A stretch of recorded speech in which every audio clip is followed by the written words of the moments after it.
In a world lost in confusion, there is only one path forward, a change of vision from darkness to light with the Patriarchal Patriot.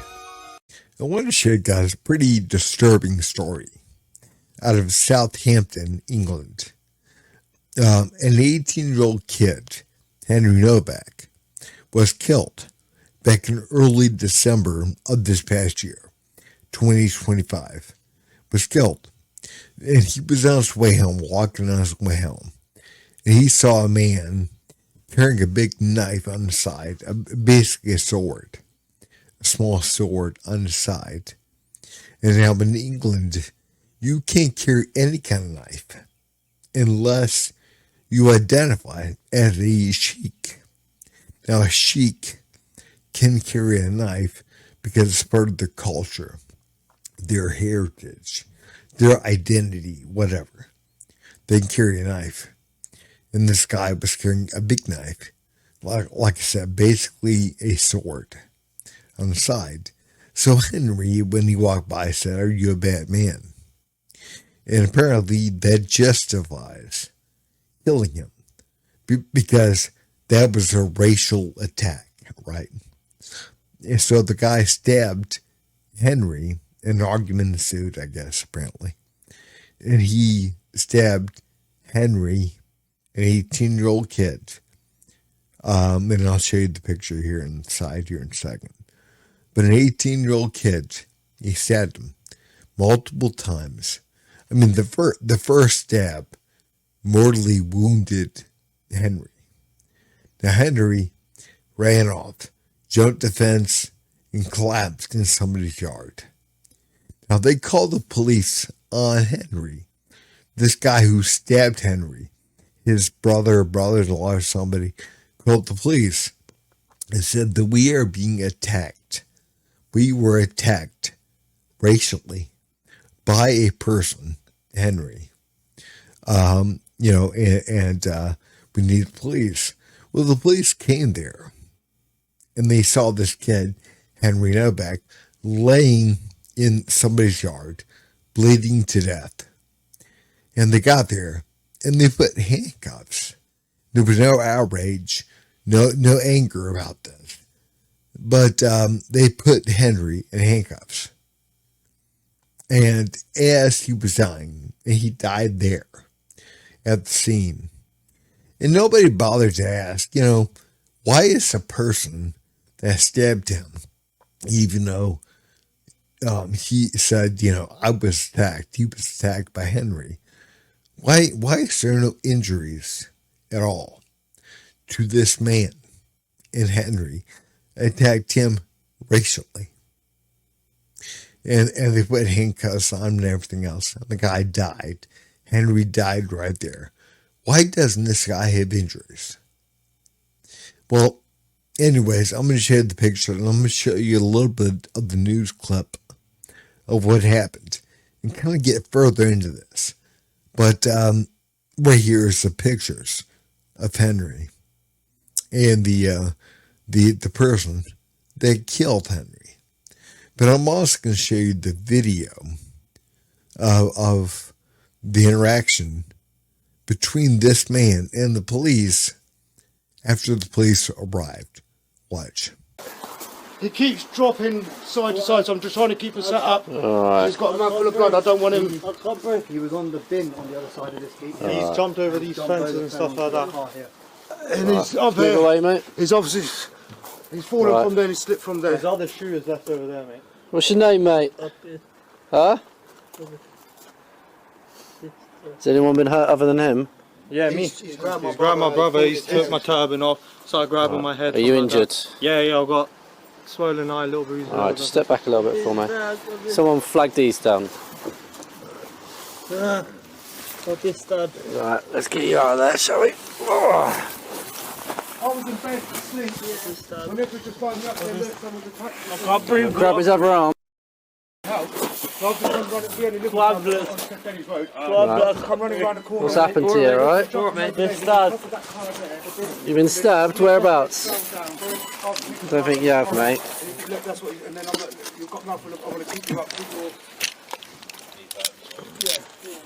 Hand. Oh, I can't breathe. Put the hand in the cuff, mate. Yeah. This is like can't breathe. times this has happened to us. We've been walking, we parked, multiple times we've had people racist 90 attacks, foot. still nothing happened.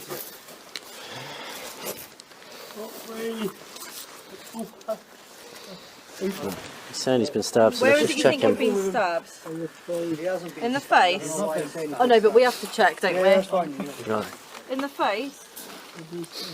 Just get these to back off, get their details on that, and I'll keep hold of him. Please, brother, I can't breathe. Should we... Right, keep you on your side, mate. You better retrieve then. So, yeah. Saying to him, I'm keeping him on his side. We were sat up when we had him here, but he didn't like it. What's your name, mate? At the moment you are under arrest. That's for assault, so you do not have to say anything. May harm in defence if you do not mention when questioned. So to which you later rely in court. Anything you do say may be given in evidence, alright? It's going to be sick, I think.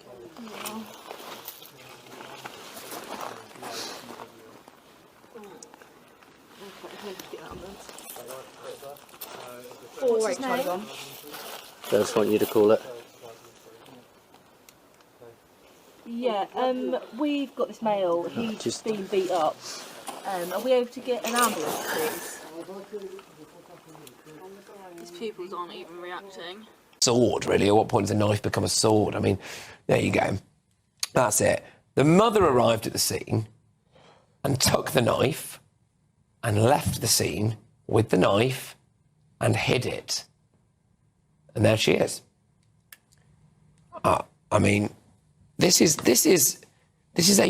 a family murder and cover-up. And again, this is what happens when you have this moral outrage against certain types of people, normally white people, indigenous people, to that country, to that area, which again, the left would be very upset about. They would say, if it were the other way around, they would say, well, white people came to America. They came to this country, made America, and attacked indigenous people, the native people, on their own land. Horrible, right? Well, these people are coming into their country, this country, England, and they're attacking white people. And again, there's kind of a narrative, a social media narrative that white people are racist, they're mean, they're nasty, they're racist towards other groups of people, which again, hateful towards other groups of people. And I'm not saying there's not some. There definitely is. There are some white people that are hateful, that are, that automatically assume whatever. But we got to look at things a little bit. We can understand, number one, there's a fake compassion, a fake love. And a fake love and compassion, basically what that is the ego, the moral superiority. That's the feeling that they get from that fake compassion, fake love, that we're morally superior. We allow everyone to come in the country, because again, we're good people and we have all this stuff, and we're going to share that with everyone else. Now, one thing we have to understand, there is this narrative right now that white people are dangerous and that these people are being attacked racially by white folks. And of course, that's not happening. But, that's what they're saying. This, it's happening. Like in this case, the brother said on the phone with the police that we were attacked racially by this white guy. But this white kid was the one attacked by them, stabbed numerous times and killed by a guy. So what I'm saying is, we have to understand something. There is this fake compassion and this moral outrage against white folks. even though it's not happening. And if these folks are in danger of white folks, why are they coming in droves to white countries? And again, I'm not trying to be divisive here at all. And it's not being divisive when you point out the problem. There is an issue here. But see, people don't like to deal with problems. They like to deal with fantasies. They like to deal with what's in their imagination. This fake moral outrage, this fake compassion, this fake idea of moral supremacy, moral superiority, whatever you want to call it. People want to latch onto that and claim that. Now, I want to show you something. The father, and again, the father of this kid, Henry Novak, I mean, he's grieving, of course, and we gotta understand that, and have compassion, real compassion for this guy who lost his son to a horrible attack. But this father, even though he's grieving and going through what he is, he is concerned about sounding racist, about sounding divisive. And again, it's not divisive when you're pointing out something actually happening, because, this idea, you can't fix a problem unless you're actually willing to deal with that problem. But again, I'm going to share this video of the father. And we have to remember, the father is grieving, going through a difficult time. But guys, watch. The way he was treated was inhumane and degrading. Henry was pulled across the gravel, his hands forced behind his back, and he was placed in handcuffs. Instead of being treated as a dying victim, police formally arrested Henry for assault and read him his rights. His murderer, however, was afforded decency. He was believed. He was not handcuffed when arrested. He was not handcuffed when transported to the police station. As far as we understand, he was never handcuffed at all. The contrast is unbearable. Henry did nothing wrong. He was one of the kindest, friendliest and most inclusive people you could ever hope to meet. He should have been safe walking home. Instead, he became another young life lost to the brutal reality of knife crime in this country. We do not want his death to be used to create further division, hatred or tension. We want his story to make our streets safer for everyone. That is why we are calling on the government to treat knife crime as the national emergency that it is. We need real solutions. We need investment in prevention.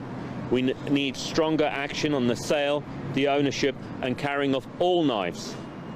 And as this case so painfully demonstrates, we need common sense applied to our laws.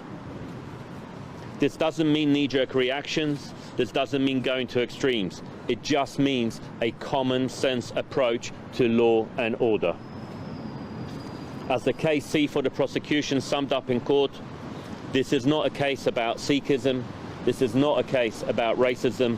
This is a case about murder. This culture itself, in today's world, we have this idea that we have to be morally righteous, better than whoever. We have to allow them to come into our country.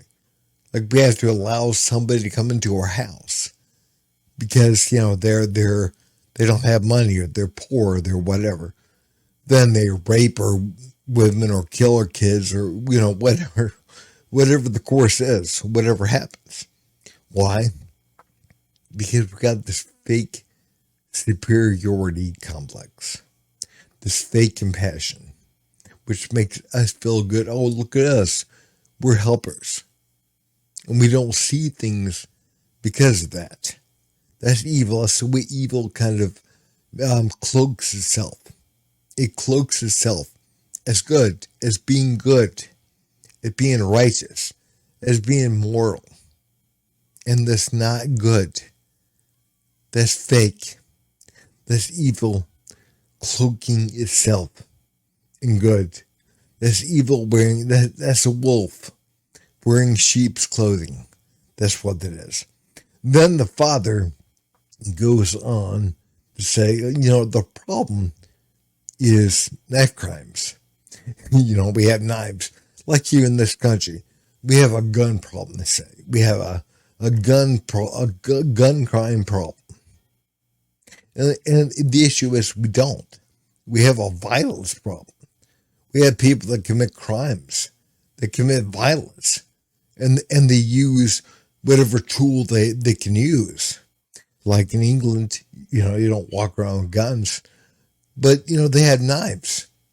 And again, they have laws against knives as well, but only for certain people, only for the native people of the population. If you identify as Sikh, well, you're fine. You can carry a small sword on your side if you're Sikh. But the thing is, he wants to point and say, well, it's a knife crime problem. No, it's a violence problem. It's a hatred problem. And there are people that hate other people in the country because, again, they've been told to hate. They've been told it's proper, it's morally justified, moral outrage against white folks, against the native people of the country. Again, you gotta have moral outrage, moral superiority, and it's good to feel that way. So again, we look past what the problem is, and we say it's knives. It's a weapon. It's a tool they used to kill or maim or whatever somebody. That's what the problem is, and that's not what the problem is. The problem is the hate. The problem is the evil. The problem is that that's passed off as good. Again, like the brother called the police and said, we were attacked racially by a white guy. And because a white guy said, are you a bad man? Because you're carrying a sword on your side, you're a bad man. Are you a bad man? That's what the problem is. The problem's not knives. The problem's not swords. The problem's not guns. The problem is the hatred, the evil. And again, this right here is exactly, again, the same thing I was talking about a minute ago. That's the wolf in sheep's clothing. You pass by that. You don't deal with the actual problem. You pass by that and you blame something else to focus on that instead of what the actual problem is, which is the hate in each other's hearts. And the media and social media that wants to paint things as again, divisive, to blame a certain particular group, white people in this case, native people to that land, for hating brown people, for hating foreigners. And foreigners, in this case, they got mad, they killed the white guy, they attacked the white guy, and they killed him. And we want to blame that on something else. We want to cover that up and say, well, let's not be divisive. The problem is there are too many knives. The problem is there are too many guns. The problem is that there's too much hate. And there's too much social media outrage or narrative that's being painted on social media and the media itself, saying these are the ones that we blame for this. This is what the group that we blame for whatever problem, whatever outrage. So they become hateful and outraged towards that particular group. And then we seem to understand to some degree that we need to have that outrage towards them. We need to have that hate towards them. So when things happen, we can't blame them for it. We can't blame the idea that we're allowing everyone to come into a particular country who again, because of the media, because of social media, they hate you. And they're committing crimes. They're committing violence. We can't blame that. We can't look at what that problem might be. we have to bypass that problem and point to the tool that's used, the weapon that's used. And again, that weapon is used, and the problem is the actual hate within their hearts. But if you guys would, please like, subscribe, and leave a comment down below. Thanks. Yo, listen up. Life's got you puzzled, huh? Everyone's searching for answers. Sometimes the wisdom you need is closer than you think. It's all within you. You already got the answer. Trust your gut, my friend. Peepaw has spoken.